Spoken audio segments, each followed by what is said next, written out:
एक तालाब में कम्बुग्रीव नामक कछुआ रहा करता था। वह कछुआ बहुत बातूनी था। दूसरों से बातें करते समय बीच बीच में टोका टाकी करना उसकी आदत थी। एक दिन दो हंस उस तालाब में उतरे। उन हंसों का नाम संकट और विकट था। उन्हें तालाब के आसपास का वातावरण बहुत अच्छा लगा। उसके बाद से वे प्रतिदिन वहां आने लगे। कम्बुग्रीव कछुआ उन्हें प्रतिदिन देखता। एक दिन उसने उन दोनों हंसों से बात की। वे उसे दोनों भले लगे और सज्जन लगे। शीघ्र ही उनमें गहरी मित्रता हो गई। हर रोज तालाब में आते और कछुए से मिलते। फिर तीनों बहुत देर तक नाना प्रकार की बातें करते। हालांकि बातों के बीच कछुए की टोका टाका जारी रहती, किंतु सज्जन हंस इसका बुरा नहीं मानते। एक बार उस क्षेत्र में भयंकर अकाल पड़ा। नदी तालाब सूखने लगे। वह तालाब भी सूखने लगा जहाँ कछुआ रहता था। एक शाम जब हंस उससे मिलने आए तो उसे बताया कि वे दोनों वह स्थान छोड़कर 50 कोस दूर स्थित एक अन्य झील पर जा रहे हैं जो पानी से लबालब है। यह सुनकर कछुआ दुखी हो गया और आंखों में आंसू भरकर बोला, मित्रों, कुछ ही दिनों में ये तालाब सूख जाएगा। मेरा मरना तो निश्चित है, किंतु इस बात से अधिक दुख मुझे इस बात का है कि अंतिम घड़ी में मैं अपने परम मित्रों को देख नहीं पाऊंगा। कछुए की इस बात पर दोनों हंस उदास हो गए। उन्हें कछुए से सहानुभूति थी।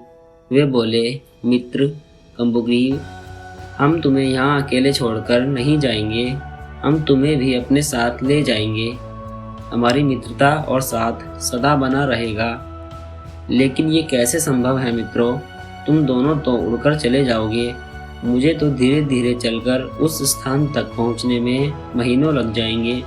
हो सकता है कि बीच रास्ते में ही मेरे प्राण पखेरु उड़ जाएं। तुम दोनों चले जाओ, मैं तुम्हें याद करके अपना दिन व्यतीत कर लूँगा। हंसों ने कछुए की बात नहीं मानी और उसे अपने साथ ले जाने का उपाय सोचने लगे।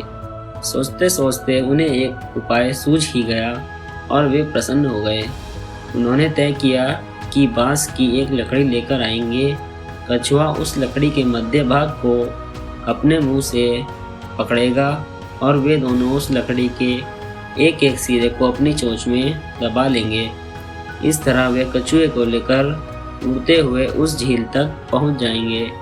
कछुआ भी यह सुनकर बहुत प्रसन्न हुआ।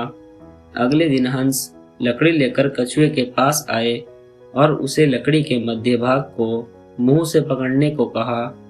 हंस कछुए की बातूनी आदत से भली भांति परिचित थे, इसलिए उन्होंने उसे समझाया कि जब तक वे झील तक नहीं पहुंच जाते उसे मौन रहना है, अन्यथा वह नीचे गिर पड़ेगा।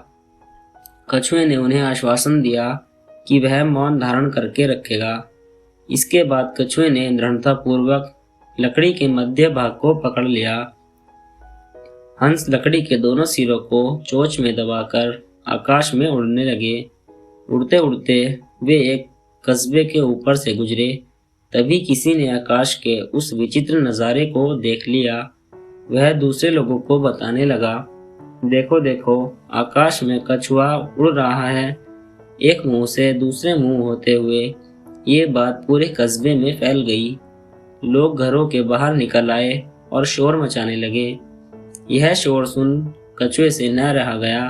वह हंसों से बोला, ये लोग हमें देख इतना शोर क्यों मचा रहे हैं? बोलते ही कछुए के मुंह से लकड़ी छूट गई और वह सीधे जमीन से आ टकराया। जमीन से टकराते ही उसके प्राण पखेरु उड़ गए। सीख: बुद्धिमान व्यक्ति किसी कार्य के बारे में योजना बनाकर उस पर पूरा अमल करते हुए सफलता प्राप्त करते हैं, अन्यथा योजना पर टिके न रहने का दुष्परिणाम भोगना पड़ता है।